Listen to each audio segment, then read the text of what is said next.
Hello, എല്ലാവർക്കും നമസ്കാരം. എല്ലാവർക്കും നമ്മുടെ പുതിയൊരു വീഡിയോയിലേക്ക് സ്വാഗതം.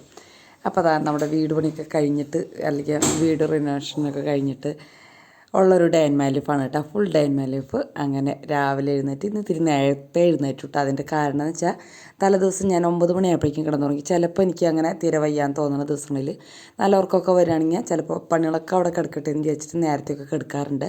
അപ്പോൾ അങ്ങനെയൊക്കെ ആകുമ്പോൾ നമുക്ക് 5 മണിയാകുമ്പോഴേക്കും കണ്ണ് തുറക്കുമല്ലോ ഓട്ടോമാറ്റിക്. അപ്പോൾ അങ്ങനെ കണ്ണു തുറന്നൊരു ദിവസമായിരുന്നു. പിന്നെ തലേദിവസം നേരത്തെ കിടന്ന കാരണം കൊണ്ട് മീൻ വാങ്ങിച്ചുകൊണ്ട് റെഡിയാക്കിയിട്ടുണ്ടായിരുന്നില്ല.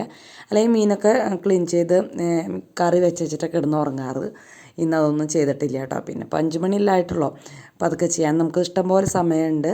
പിന്നെ മത്തൻ്റെ ഇല അന്നെടുത്ത് വെച്ചത് അതൊന്ന് അരിഞ്ഞ് തോരൻ വയ്ക്കാമെന്ന് വിചാരിച്ചു കേട്ടോ. അങ്ങനെ ആദ്യം തന്നെ മത്തൻ്റെ ഇല നന്നായിട്ട് കഴുകിയെടുത്ത് അത് നന്നായിട്ട് കഴുകണം. അടിയിലിങ്ങനെ പറ്റി പിടിച്ച് വളരുന്ന സംഭവമല്ലേ. ഇപ്പോൾ വെള്ളം തെറിക്കാനും മണ്ണ് തെറിക്കാനും ഒക്കെ ചാൻസ് ഉള്ളതാണ് ഈ മത്തൻ്റെ ഇല. അപ്പോൾ അത് കാരണം ഓരോ ഇല എടുത്ത് കഴുകണം. പിന്നെ ഇപ്പം ഞങ്ങൾ 3 ആൾ മാത്രം ഉള്ളതുകൊണ്ട് അധികമൊന്നും വേണ്ട. പക്ഷേ ഈ പ്രാവശ്യം വെച്ചപ്പോൾ മത്തൻ്റെ ഇലയ്ക്ക് ചെറിയ കയ്പ്പ് ഉണ്ടായിരുന്നു കേട്ടോ. അല്ലെങ്കിൽ അങ്ങനെ കയ്പ്പിൻ്റെ ടേസ്റ്റ് ഉണ്ടാവാറ് പതിവില്ല. ഇപ്രാവശ്യം എന്താണാവോ. മൂത്തയിലൊക്കെ ഞാൻ അതിൽ നിന്ന് കളഞ്ഞു. കുറച്ച് ഇല മാത്രമേ എടുത്തുള്ളൂ കേട്ടോ. കുറേ ഇലയും കൂടി കളഞ്ഞു. അപ്പം ഞാനിതൊക്കെ അരിയാൻ നിൽക്കുന്ന നേരം കൊണ്ട് ചേട്ടൻ എഴുന്നേറ്റ് വന്നിട്ടുണ്ട്. അപ്പോൾ ചേട്ടൻ ചായ വയ്ക്കാമെന്ന് പറഞ്ഞ് ചായ വെച്ചിട്ടുണ്ട് കേട്ടോ. അപ്പം ഞാൻ അതേ മത്തൻ്റെ ഇല പിന്നെ അരിയാനൊക്കെ നല്ല സുഖം കേട്ടോ. പിന്നെ ഈ കത്തി കൊണ്ട് നല്ല സുഖമാണ്. എൻ്റെ കുറേ കത്തികളൊക്കെ ഒരു 1-2 കത്തികൾ കാണാണ്ടായിട്ടോ. അപ്പോൾ അതിൻ്റെ ഇനി മുകളിലത്തെ ഹാളും കൂടി ഒതുക്കാനുണ്ട്. അപ്പോൾ അതും കൂടി ഒതുക്കൽ കഴിയുമ്പോൾ കിട്ടുമായിരിക്കും. അല്ല അതിൻ്റെ എവിടെ പോകാനല്ലേ. അപ്പോൾ ചേട്ടന് ചായയിലും പഞ്ചസാരയും ഒന്നും കാണാനില്ല. എന്ന് വെച്ചാൽ ഒക്കെ പുതിയ സ്ഥലങ്ങളായില്ലേ. അപ്പോൾ അത് കാരണം കൊണ്ട് ഒന്നും എടുക്കാൻ കിട്ടില്ല കേട്ടോ. പഴയ സ്ഥലത്ത് തന്നെ പോയി തപ്പുകയാണ്.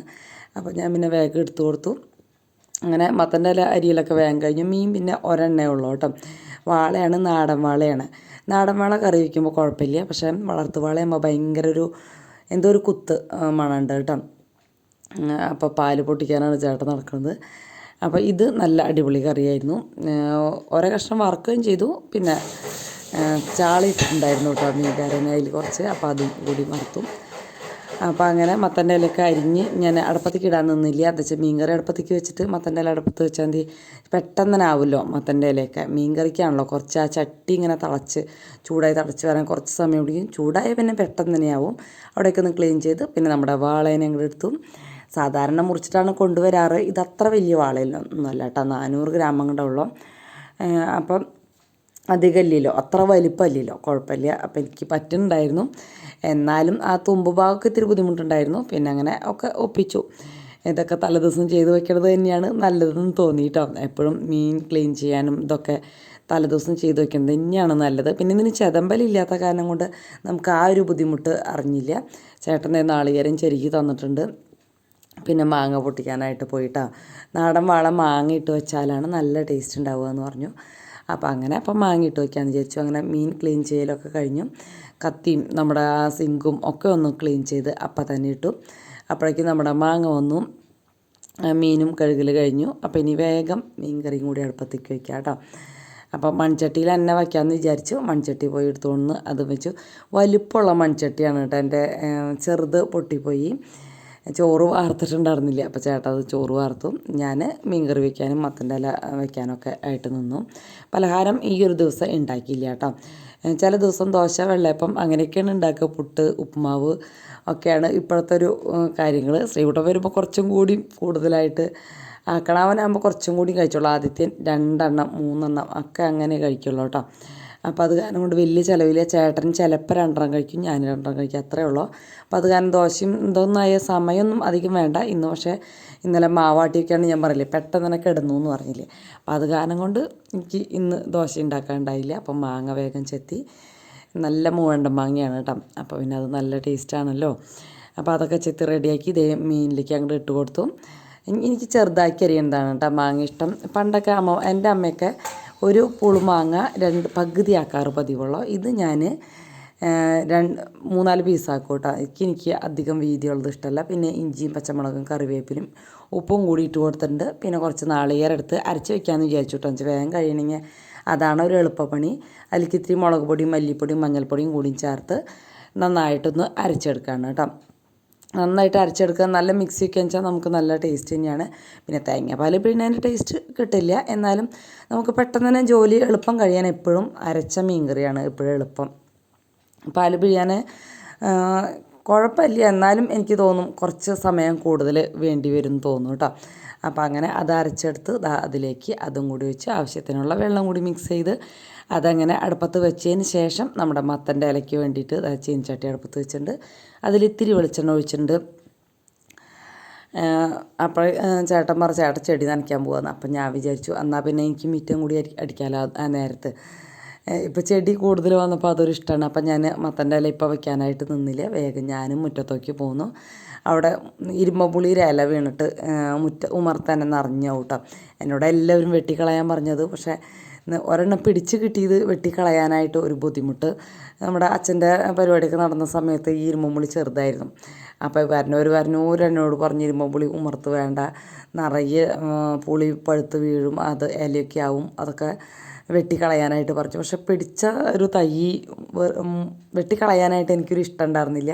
അത് കാരണം കൊണ്ട് അതവിടെ അങ്ങനെ നിൽക്കണം. നമുക്കിനി ഭാവിയിൽ എന്തെങ്കിലും ബുദ്ധിമുട്ടോ തടസ്സങ്ങളോ വരികയാണെങ്കിൽ വെട്ടിക്കളഞ്ഞാൽ പോരെ എന്ന് ഞാൻ വിചാരിച്ചു കേട്ടോ. അതേപോലെ ചാമ്പയ്ക്കുണ്ട്. ഞങ്ങളിങ്ങനെ ചെടികളുടെ വിശേഷമൊക്കെ പറഞ്ഞ് അങ്ങനെ നിൽക്കുകയാണ്. അത്യാവശ്യം നല്ലോണം ചെടികളായിട്ടാണ്. ഞാനിന്ന് ഈ വോയിസ് കൊടുക്കണമെന്ന് നമുക്ക് വേറൊരു കൂട്ടുകാരിയും കൂടി ചെടി അയച്ച് തന്നിട്ടുണ്ടായിരുന്നു. ഇപ്പോഴാണ് ഓർത്തത് കേട്ടോ, ആ കുട്ടിക്ക് ഞാൻ മെസ്സേജ് ഇട്ടിട്ടില്ല ചെടി കിട്ടിയെന്നുള്ളത്. അപ്പോൾ അങ്ങനെ വെള്ളമൊക്കെ ഒഴിച്ചു. ഞാൻ വേഗം മുറ്റമൊക്കെ വയ്ക്കൽ തുടങ്ങി. ശരിക്കും പറയാന്ന് വെച്ചാൽ സൈഡിലാണ് മുറ്റം കൂടുതൽ അടിക്കാനുള്ളത്. അവിടെ പുല്ലുള്ള കാരണം കൊണ്ട് ഞാൻ അങ്ങനെ അങ്ങോട്ട് അടിക്കാറില്ല. കിണറിൻ്റെ ഭാഗത്തുണ്ടല്ലോ, അവിടെയാണ് മാവിൻ്റെ ഇലയൊക്കെ വീണ് നിറയെ വരിക. പക്ഷേ പുല്ല് കിടക്കണ കാരണം കൊണ്ട് അതൊട്ട് അറിയൊന്നുമില്ല. ഇവിടെയാണ് നമുക്ക് പ്രത്യേകിച്ച് അറിയുക.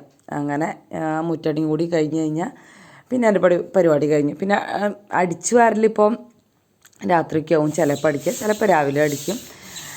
ഞാൻ ഒരു വീഡിയോ ഇടാം കേട്ടോ, മേറ്റൊക്കെ വിരിച്ചിട്ട് അങ്ങനെ വീഡിയോ ഞാൻ ഇട്ടിട്ടില്ലല്ലോ, അങ്ങനെ അതിടാം.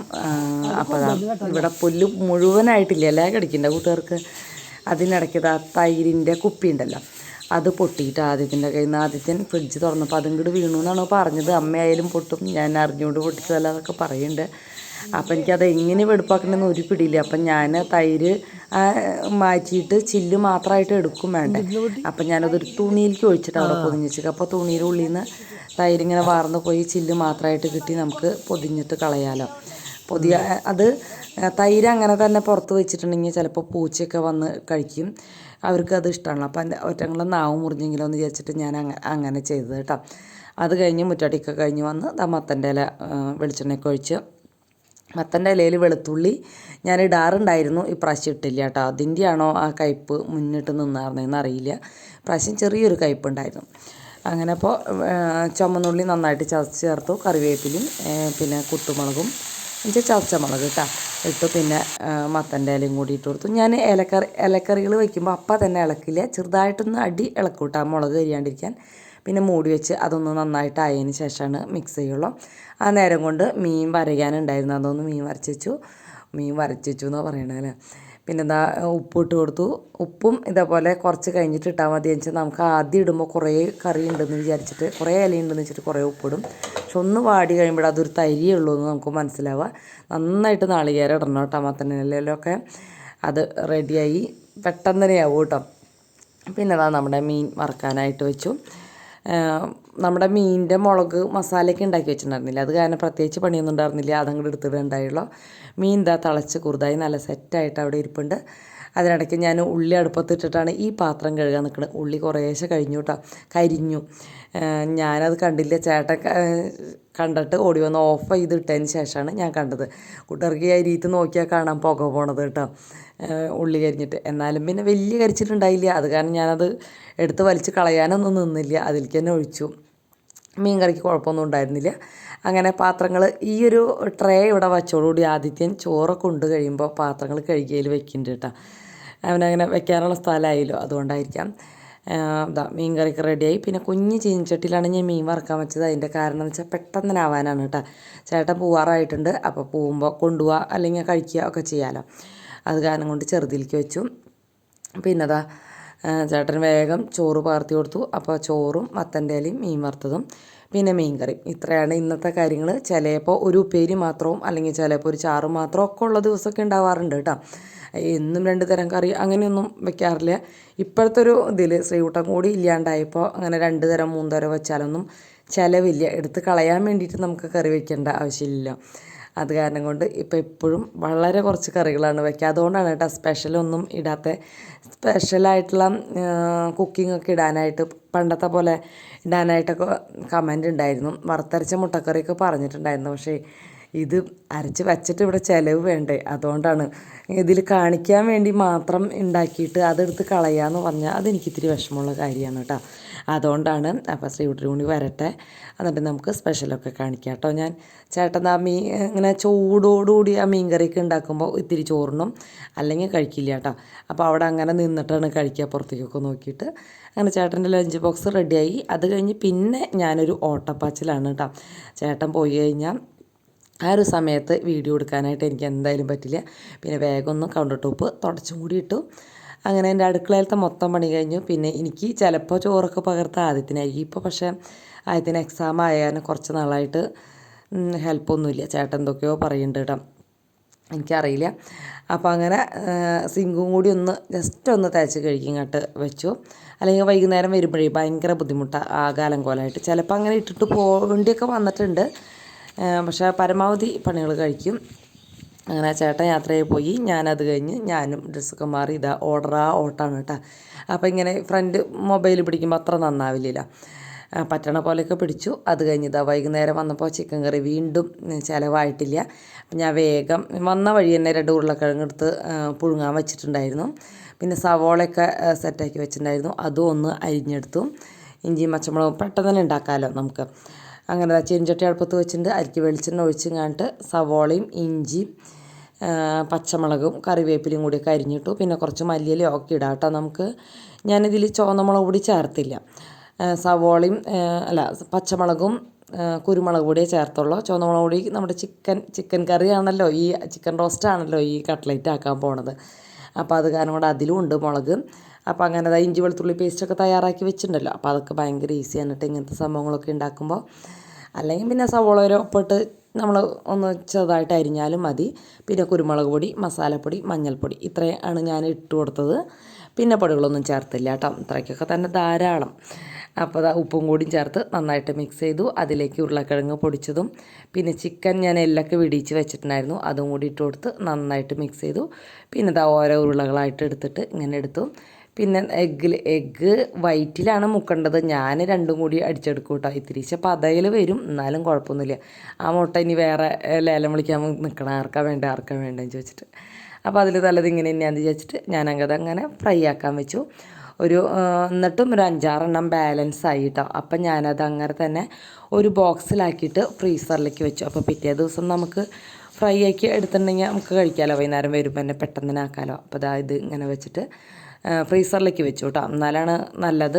ഫ്രിഡ്ജിലേക്ക് വെക്കുന്നതുകൊണ്ട് കുഴപ്പമില്ല, എന്നാലും ഫ്രീസറാണ് കുറച്ചും കൂടി കേടാവാണ്ടിരിക്കുകയെന്ന് എനിക്ക് തോന്നി. അങ്ങനെ ഞങ്ങൾ ഇന്ന് കട്ട്ലേറ്റ് കഴിച്ചു.